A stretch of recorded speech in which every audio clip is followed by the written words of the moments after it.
ከመጽሐፍ ቅዱሳችን የመጀመሪያውን መጽሐፍ ዘፍጥረትን በመናይበት ጊዜ ዘፍጥረት ምዕራፍ 4 እና ምዕራፍ 5 ላይ የሰው ልጆች ታሪክ በደንብ እየጀመረ እየጎላ እየጨመረ ሲሄድ የሰው ልጆች ቁጥራቸውም እየጨመረ የሰው ልጅ ቁጥሩም እየጨመረ ምዕራፍ 2-3 ላይ ደንብ በመናይበት ጊዜ ሁለት ሰዎች ነበሩ። ወደ ምዕራፍ ደግሞ 4 ስንመጣ ስንት ሆኑ? 4 ሆኑ። አዳም፣ ሔዋን፣ አቤልና ቃየል የሚባሉ ሰዎች 4 ሆኑ ማለት ነው። የሰው ቁጥር አሁን ምን እየሆነ መጣ? እየጨመረ መጣ። ከ2 ወደ 4 እየጨመረ መጣ። ምዕራፍ 4 ላይ 4 ሰዎች ሆነው የሰው ቁጥር 4 በነበረበት ከአራቱ መካከል እግዚአብሔርን ያስደሰተ ለእግዚአብሔር የኖረን ሰው ዘፍጥረት ምዕራፍ 4 ከቁጥር 4 ላይ አቤልም ደግሞ ከበጎቹ በኩራትና ከስቡ መቀረበ። እግዚአብሔርም ወደ አቤልና ወደ መስዋዕቱ ተመለከተ። ለምንድን ነው እግዚአብሔር የተመለከተው? ከሱ በፊት እኮ ቃየልም መስዋዕት አቅርቦ ነበር። ለምንድን ነው እግዚአብሔር የቃየልን መስዋዕት ያልተመለከተው? ለምንድን ነው የአቤልን መስዋዕት የተመለከተው? ወደ አቤልና ወደ መስዋዕቱ ምን አለ ነው ምለው? ተመለከተ ይላል። ተመለከተ። ለምንድን ነው እግዚአብሔር የተመለከተው? አቤል ሕይወቱን ለእግዚአብሔር የሰወሰው ነው። አቤል በሕይወቱ ውስጥ የከበረውን ነገር እንጂ ተራውን ነገር ለእግዚአብሔር የሚሰጥ አልነበረም። ከበጎቹ መካከል ይላል እኮ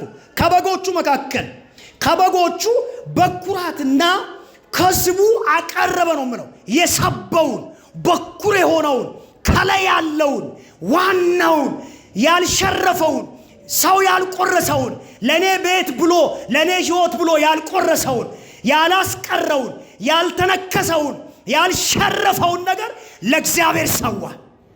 ያኔ እግዚአብሔር መስዋዕቱንና አቤልን ተመለከተው። ክብር ለእግዚአብሔር ይሆን። ይሄ ሰው ለእግዚአብሔር የኖረ ሰው ነው። እግዚአብሔርን የሚኖር ሰው ነው። እግዚአብሔር መልካም አምላክ ስለሆነ ከበጎቹ መካከል መልካሙን፣ ጥሩውን፣ ቆንጆውን፣ ከፍ ያለውን፣ በሚዛን የሚደፋውን፣ ተለቅ ያለውን፣ ጎላ ያለውን ለእግዚአብሔር አመጣና ሰዋለት። በጌታ በኢየሱስ ክርስቶስ ስም ለእግዚአብሔር እንኑር። አሜን። የሕይወታችሁን ዋና፣ የሕይወታችሁን አውራ፣ የዕድሜያችሁን አውራ፣ የአገልግሎታችሁን አውራ፣ የትዳራችሁን አውራ፣ በእጃችሁ ላይ አለ የምትሉትን አውራ ነገር ለእግዚአብሔር ስትሰውለት እግዚአብሔር በእናንተ ቤት ሰላምንና ደስታን መላክ ይጀምራል። ክብር ለእግዚአብሔር ይሆን። አልሰሰተም። ከስስት አይደለም የሰጠው። እግዚአብሔር እጃችንን ሳይሆን ልባችንን ያያል። ቃየልንና አቤልን እግዚአብሔር ሲመለከት ሁለቱም መስዋዕታቸውን ይዘው ለእግዚአብሔር አምጥተዋል። ነገር ግን ቃየልን ሲያይ እጁ ላይ የያዘውን ተመልክቷል። እጁን ነው የሚመለከት ያለው። አቤልን ግን እግዚአብሔር የተመለከተው ወደ ልቡ ነው። ለእግዚአብሔር መኖር ማለት ከልብ መኖር ነው። ልብ ያልተጨመረበት ነገር ሁሉ ወገኖች ሆይ ደካማ ነው። ልብ ያልተጨመረበት ፍቅር አይዘልቅም። ልብ ያልተጨመረበት ህብረት አይቀጥልም። ልብ ያልተጨመረበት ፍቅር ወገኖች ሆይ ፍቅር ሆኖ አይቀጥልም። ለጊዜው ፍፍፍልና ከዛ በኋላስ ይነፍስበታል። የማይነፍስበት ህይወት፣ የማይነፍስበት ኑሮ ከእግዚአብሔር ጋር መኖር ነው። ከእግዚአብሔር ጋር መኖር ነው። እስቲ እጃችሁ ከፍ አድርጉና ከእግዚአብሔር ጋር እኖራለሁ በሉ እስቲ። ለእግዚአብሔር እኖራለሁ በሉ እስቲ። አሜን። ለእግዚአብሔር የሰሰተው ነገር አልነበረም። ከስስት አይደለም አቤል ያቀረበው፣ ከእውነት ነው፣ ከልቡ ነው። ልብ የተጨመረበትን መስዋዕት ለእግዚአብሔር ሰዋለት። ልብ የተጨመረለትን መስጠትን ከመሰጠት ጋር አስቀድሞ ተሰጥቷል። ከዛ ሰጠ። ለእግዚአብሔር መኖር ማለት ወገኖች ሆይ ከኛ እግዚአብሔር የሚፈልገውን ነገር መስጠት ሳይሆን አስቀድሞ እግዚአብሔር የሚጠይቀው መሰጠትን ነው። ሙሉ መሰጠት፣ ለሱ የሆነ መሰጠት፣ ልብን መስጠት፣ ከልብ የሆነ መስጠት ሲሆን ከእግዚአብሔር ጋር መኖር ማለት እሱ ነው። ለዛ መኖር እግዚአብሔር ዋጋን ይሰጣል። ለእግዚአብሔር የሰሰቱት ነገር አይከርምም። ለእግዚአብሔር የሰሰታችሁት ነገር አይከርምም። ምንም ነገር ለእግዚአብሔር አትሰስቱ። እንደ እግዚአብሔር ሰው ልንገራችሁ እህቶቼ፣ ወንድሞቼ ሆይ ለእግዚአብሔር የተሰሰተው እድሜ፣ ለእግዚአብሔር የሰሰታችሁት ትዳር፣ ለእግዚአብሔር የሰሰታችሁት ሕይወት፣ ለእግዚአብሔር የሰሰታችሁት ገንዘብ ዘለቄታ የለውም። ምንም ማድረግ አይቻልም። ቃሉ ነው። ለእግዚአብሔር ለሰጪው የሰሰትነው ነገር ለሰጪው ስጦታው ከሰጪው ከበለጠብን ስስት አለ ማለት ነው። ስስት አለ። በገነት ውስጥ ሁለት ሰዎች ሆነው እኮ በዲያብሎስ የተታለሉት የስስት ሕይወት መኖር ሲፈልጉ ነው። የሚበላ የሚጠጣ ለመኖር ምቹ በሆነበት የሰው ልጅ በምድር ሁለት በሆነበት የስስት መንፈስ በውስጣቸው ስለነበር ከእግዚአብሔር ይልቅ ዲያብሎስን ለመስማት ሄዱ። ስስት ሕይወትን ያቀጭጫል። ስስት ለእግዚአብሔር መኖርን ይከለክላል። ቀናችሁ ላይ አትሰስቱ። እድሜያችሁን ለእግዚአብሔር አትሰስቱ። ቤታችሁን ለእግዚአብሔር አትሰስቱ። እግዚአብሔር ከሆነ በርህን ክፈት ያለን፣ እግዚአብሔር ከሆነ በርሽን ክፈች ያለሽ፣ እግዚአብሔር ከሆነ ቤትን ከፍተ አስገባኝ ያለው ያለሽ ያለን እግዚአብሔር ከሆነ አትሰስቱ። ደጃችሁን ክፈቱ። ደጃችሁን ክፈቱ። አሜን አሜን አሜን። ክብር ለእግዚአብሔር ይሁን። ለእግዚአብሔር መኖር ወገኖች ሆይ ክብር ያስገኛል። ለእግዚአብሔር የኖሩ ከበሩ እንጂ አልተዋረዱም። ዘፍጥረት ምዕራፍ 5 ላይ ስንመጣ ከቁጥር 18 ጀምሮ ሲታነቡ ሄኖክ የሚባል ሰው እናገኛለን። በዛ ስፍራ ላይ ምዕራፍ 5ን ስናነብ የአዳም ትውልድ ይህ ነው ብሎ ይጀምርና ይዘረዝራል። ትውልድን ይዘረዝርና ሄኖክ ጋር ሲደርስ ከእግዚአብሔር ጋር ኑሮ ካደረጉ ሰዎች ሁለተኛው በዘፍጥረት ምዕራፍ 5 ከቁጥር 18 ያሬድም 162 ዓመት ኖረ፣ ሄኖክንም ወለደ። ያሬድም ሄኖክን ከወለደ በኋላ የኖረው 800 ዓመት ሆነ፣ ወንዶችንም ሴቶችንም ወለደ። ቁጥር 20 ያሬድም የኖረበት ዘመን ሁሉ 962 ዓመት ሆነ፣ ሞተም ይላል። ቁጥር 21 ላይ ሄኖክም 165 ዓመት ኖረ፣ ማቱሳላንም ወለደ። ሄኖክም አካሄዱን ከእግዚአብሔር ጋር አደረገ። ማቱሳላንም ከወለደ በኋላ የኖረው 200 ዓመት ሆነ፣ ወንዶችንም ሴቶችንም ወለደ። ሄኖክም የኖረበት ዘመን ሁሉ 365 ዓመት ሆነ። ሄኖክም አካሄዱን ከእግዚአብሔር ጋር ስላደረገ አልተገኘም፣ እግዚአብሔርም ወስዶታልና ይላል። እንደ ሌሎቹ ሴቶችንም ወንዶችንም ወለደ፣ ከዛ ሞተ ይላል ወይ? ሞተ ይላል አይልም። የሰው ልጅ ሁሉ የሚሞትበትን ሞት፣ ለሰው ልጅ ሁሉ ዕዳ የሆነበትን የሞትን ዕዳ፣ ያንን የሞትን መስመር የዘለለ ሰው ነው፣ ያለፈ ሰው ነው። ከእግዚአብሔር ጋር የኖሩ ሰዎች እግዚአብሔር ጠላት ዲያብሎስም ከሚያዘጋጅባቸው ሞት ያሻግራቸዋል። አሜን አሜን አሜን። ይሄ ሰው ሕይወትን በሙላት የኖረ ሰው ነው። ሕይወትን ከእግዚአብሔር ጋር የኖረ ሰው ነው። ያሬድ አባቱ ሞተ ይላል። ከዛ በፊት ሞተ ከማለቱ በፊት ግን ምንድነው የሚለው? ታሪኩ ምን አስቀምጧል? ሴቶችንም ወንዶችንም ወለደ፣ ከዛ በኋላ ሞተ። በቃ ታሪኩ ይሄ ነው።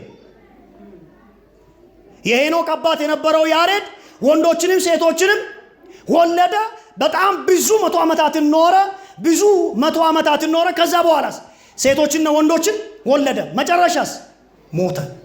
ሄኖክ ሲመጣ ግን ሴቶችንም ወንዶችንም እሱም ወልዷል። ሴት ልጆችና ወንድ ልጆችም ተወልደውለታል። ግን አካሄዱን ከማን ጋር አደረገ?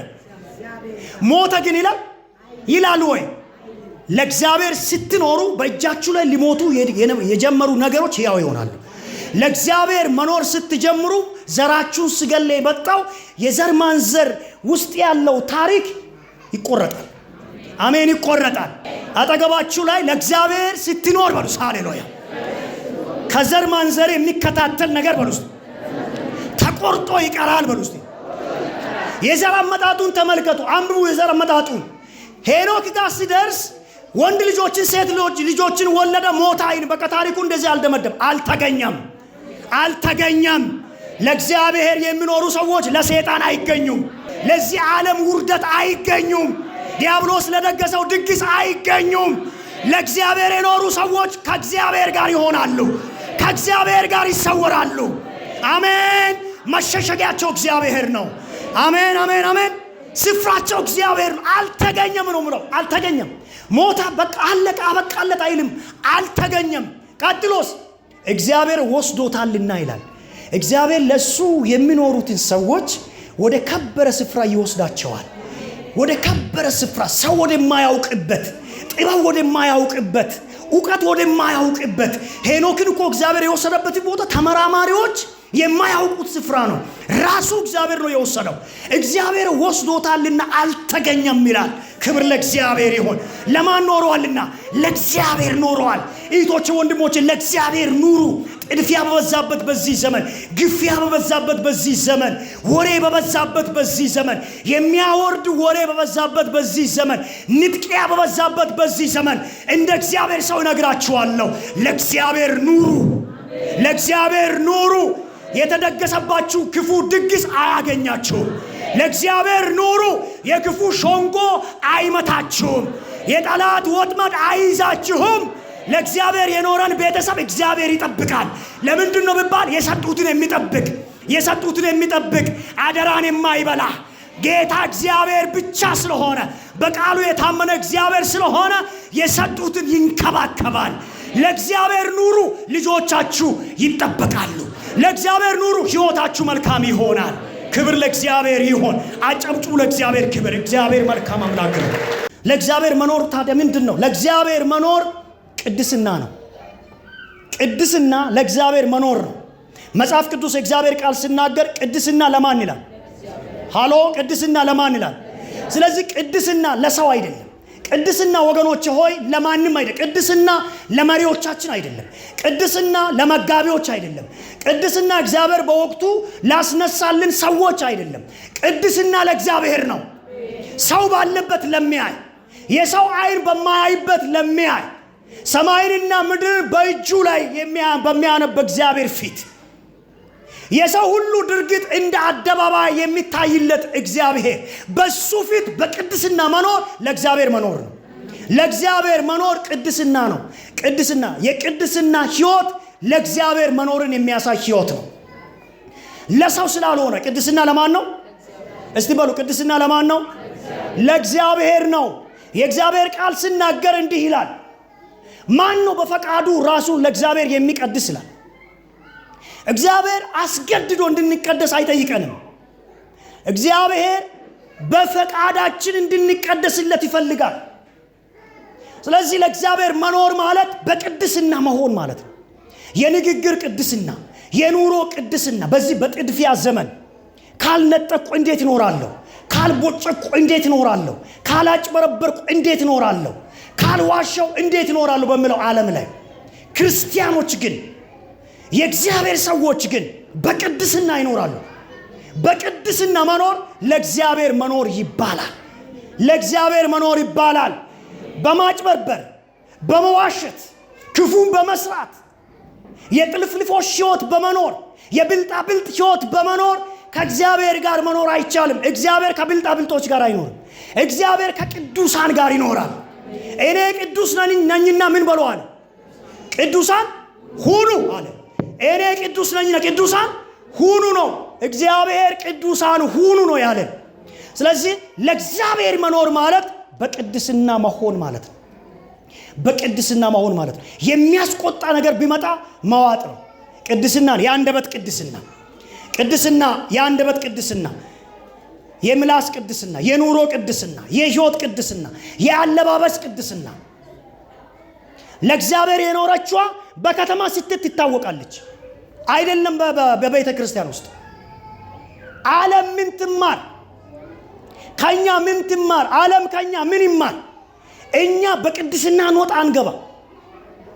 በቅድስና ካልሆን፣ አደብ የገዛ ሕይወት ከሌለን፣ አደብ የገዛ ኑሮ ከሌለን እርግጠኞች ሁኑ ከእግዚአብሔር ጋር አይደለንም። ሰላም ሰላም ቅዱሳን፣ ሰላማችሁ ይብዛ። እኔ ፓስተር አብነት ነኝ። በአገልግሎታችን እየተባረካችሁ እንደሆነ አምናለሁ። ሁል ጊዜም የምንለቃቸው መልእክቶች ባላችሁበት ቦታ እንዲደርሳችሁ ሰብስክራይብ፣ ሼር በማድረግ የማራናታ ድምፅ ለፍጥረት ሁሉ የተሰኘውን የዩቲዩብ ቻናል አገልግሎታችን ቤተሰብ እንድትሆኑ በጌታ ፍቅር አሳስባችኋለሁ። እግዚአብሔር ሁለንተናዊ ሕይወታችሁን ይባርክ። ሻሎም